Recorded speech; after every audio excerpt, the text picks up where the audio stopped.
चलो भाई देखो। American administration accusing other people of doing business. If you have a problem buying oil from India, oil or refined products, don't buy it. Nobody forced you to buy it. राष्ट्रपति Donald Trump को विदेश मंत्री doctor S Jaishankar ने आईना दिखाया। एक second ये बड़ा इंपॉर्टेंट है। आज डॉक्टर जयशंकर ने सीधा सीधा अमेरिकन को ये कहा है कि we have red lines. Is Europe still buying Russian oil? और आप अगर रशिया के तेल से आपको बहुत प्रॉब्लम है तो आप ना खरीदें। आप ये तेल ना खरीदें, हम दुनिया में कहीं और बेच देंगे। Europe's also buying natural gas still now.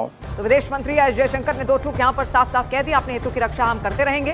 First time मैंने देखा है कोई एशिया में कोई एक ऐसा कंट्री जो अमेरिका के अगेंस्ट खड़ा हो रहा है कि अमेरिका कौन होता है हमारे ऊपर सैंक्शन लगाने वाला। जलवा है हमारा। वो कह रहे हैं जी जब से यूरोपियन यूनियन ने बैन किया है, सबसे ज्यादा तेल पाइपलाइन जो गैस पाइपलाइन है वो तो यूरोपियन यूनियन के पास आई है 37%। अरे बाप रे, ये तो धोती खोल रहा है। क्योंकि रूस के साथ एक खास कुर्बत रही है भारत की हमेशा से ट्रेडिशनली। अच्छा, China will firmly stand with India to uphold the multilateral trading system. How do you see that कि वो पाकिस्तान और चाइना के रिलेशंस को किस तरह अफेक्ट करेगा? मैं नहीं बताऊंगा। दूसरे ट्रंप को तो अब अपनी पार्टी के नेताओं से, लोगों से लताड़ पड़ने लगी है कि भारत के साथ रिश्ते खराब क्यों कर रहे हैं। बात तो सही है। आज डॉक्टर जयशंकर ने सीधा सीधा अमेरिकन को ये कहा है कि वी हैव रेड लाइंस। और ये जो इंडिया यूएस ट्रेड डील है इसके ऊपर वो कह रहे हैं कि जो आप हमें तंग कर रहे हैं, हमारे साथ आप ज्यादती कर रहे हैं, दिस इज अनफेयर। और आप अगर रशिया के तेल से आपको बहुत प्रॉब्लम है तो आप ना खरीदें।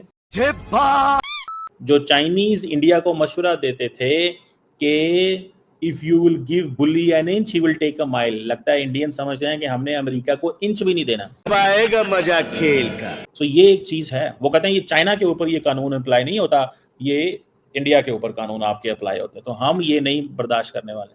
अच्छा, जब से यूरोपियन यूनियन ने बैन किया है, सबसे ज्यादा तेल किसने लिया है? मैं नहीं बताऊंगा। जब से यूरोपियन यूनियन ने बैन किया है, सबसे ज्यादा तेल पाइपलाइन जो गैस पाइपलाइन है वो तो यूरोपियन यूनियन के पास आई है 37%। अरे साला, ये तो अलग फ्रॉड चल रहा है। चाइना के पास 30%, तुर्की के पास 27%। ना वो कहते हैं तुर्की को कुछ कहते हैं, ना आप चाइना को कहते हैं। और European union itself pipeline gas ले रही है। एलएनजी वो कह रहे हैं रशिया से जो 51% एलएनजी है वो यूरोप ले रहा है, चाइना 21%, जापान 18%। वो कहते हैं क्रूड ऑयल हम 33% ले रहे हैं, चाइना 48%, 47% ले रहा है। हमारा आपको 37% क्रूड ऑयल चुपता है, लेकिन यूरोपियन यूनियन की जो गैस पाइपलाइन से जो गैस आ रही है 37% वो आपको नहीं चुप रही। यूरोपियन यूनियन जो एलएनजी ले रही है 51% वो आपको नहीं चलती। Oil products other than that तुर्की 26% ले रहा है, चाइना 13%, ब्राजील 12%। अरे बाप रे, ये तो धोती खोल रहा है। इंडिया भी कोई 6-7-8%। तो वो कहते हैं हमें क्यों कर रहे हैं? कोल इंडिया 19% ले रहा है, चाइना 44% ले रहा है उधर से। सो द क्वेश्चन इज कि ये जो बैन है यूरोपियन यूनियन के और अमेरिका के, वो कहते हैं इसमें हम तो कोई ज्यादा नहीं है। अब इंडिया का जो आर्गुमेंट है वो क्या है?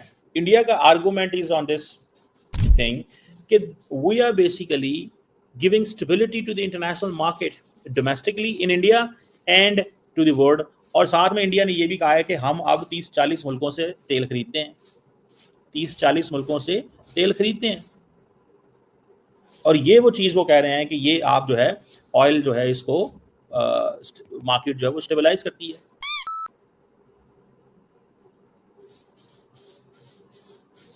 सो इस चीज को देखते हुए I think this is a clear message to the United States. लवड़े न भोजन।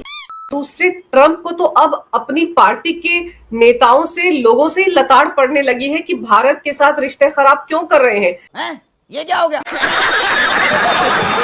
तो दोस्तों स्टार्टिंग के क्लिप में ही आप लोगों ने देख लिया होगा कि भारत जो है अमेरिका के द्वारा छेड़े गए टैरिफ वार के चलते अब अमेरिका की तरफ किसी भी प्रकार के नरमी दिखाने के रुख में नहीं है और अमेरिका को और पूरे यूरोप को भारत में बहुत ही सख्त लहजों में साफ चेतावनी भरा संदेश दिया है। निकी हेली ने कहा है कि भारत के साथ दुश्मनों जैसा व्यवहार करना बंद करो।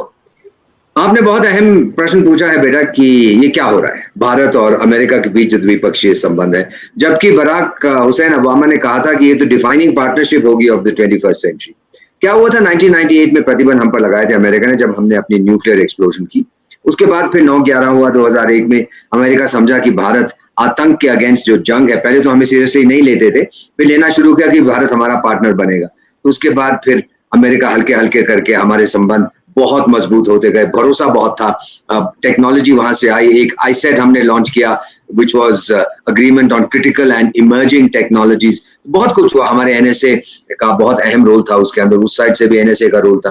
फिर वो लोग हमारे सबसे बड़े ट्रेड पार्टनर बन गए, उनसे हमने तेल भी खरीदना शुरू कर दिया क्योंकि अमेरिका जो था वो became self-sufficient in oil. तो डिफेंस परचेजेस हमने उनसे शुरू कर दी। तो बहुत कुछ होने लगा between India and America. Space cooperation हुआ, हेल्थ में कोऑपरेशन होने लगा।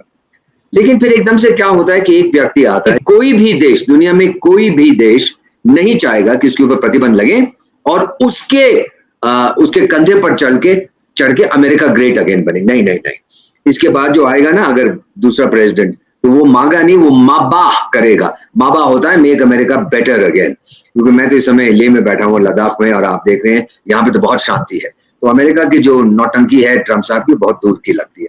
सो इसने क्या किया है, आप देखिए, हमको कह रहा है कि, और उसके जो सहयोगी हैं व्हाइट हाउस में, कि भाई आप जो तेल खरीदते हैं रूस से, वो वॉर एफर्ट को सपोर्ट करता है।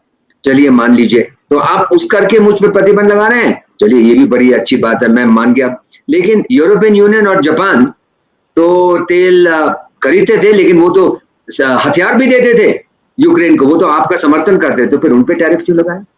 बहुत कंफ्यूजन है उसके दिमाग में कि भाई अगर मैं रूस का समर्थन, मैं हथियार नहीं दे रहा, अगर मैं रूस का समर्थन कर रहा हूं, चीन हथियार दे रहा है लेकिन चीन पे प्रतिबंध नहीं लगाए। दोस्तों देखिए आज की वीडियो आप लोगों ने, अब बात करते हैं आज के इस वीडियो के ऊपर।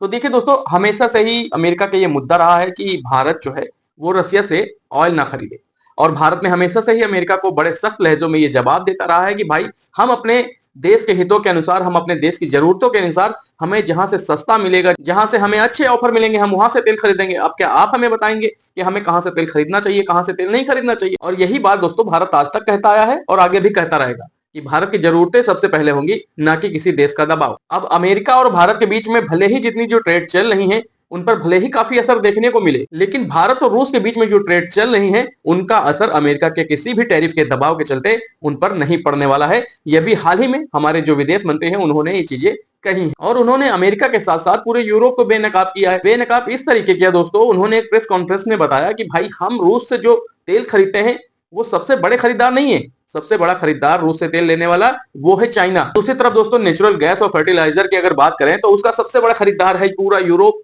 तो उस पर अमेरिका चुप है, पूरा यूरोप चुप है, उस पर बात नहीं करते हैं। तो ये सारी बातें हमारी विदेश मंत्री ने जो बोली हैं, जिससे पूरी दुनिया को अमेरिका और यूरोप का जो असली चेहरा है और दोहरी मानसिकता वाला जो चेहरा है वो अब दुनिया को पता चल रहा है। इसके बाद से ही अमेरिका के अंदर बहुत सारे ऐसे लोग हैं जो पहले भी ये बातें कहते थे कि भाई ये जो टैरिफ अमेरिका ने लगाया है भारत के ऊपर वो सही नहीं है। भारत और अमेरिका के बीच में जो पिछले कई दशकों से जो विश्वसनीय व्यापार चलता आ रहा है उस पर ये टैरिफ जो है वो एक दाग का काम करेगी और भारत की विश्वसनीयता जो है वो टूटेगी, खासतौर पे अमेरिका को लेकर, जो बात बिल्कुल सही है। और वहीं दूसरी तरफ अमेरिका कभी नहीं चाहता था कि भारत और चीन के रिश्तों में सुधार हो, लेकिन हुआ क्या दोस्तों, इस टैरिफ वार के चलते भारत और चीन के जो रिश्ते हैं अब काफी बेहतर हो रहे हैं। और जो चीजें हो रही हैं, यानी कि अभी चाइना के विदेश मंत्री आए थे भारत के अंदर, वो तो आप लोगों ने देखा ही, और आने वाले समय में हमारे पीएम यानी कि प्रधानमंत्री जी वो भी चाइना जाने वाले हैं और वहां भी कई ऐसी डील्स हो सकते हैं और कई सारे समझौते हो सकते हैं जिस पर अमेरिका और पूरा यूरोप नजरें गड़ाए हुए है, और वो कभी नहीं चाहेगा कि भारत और चाइना आपस में करीब आए।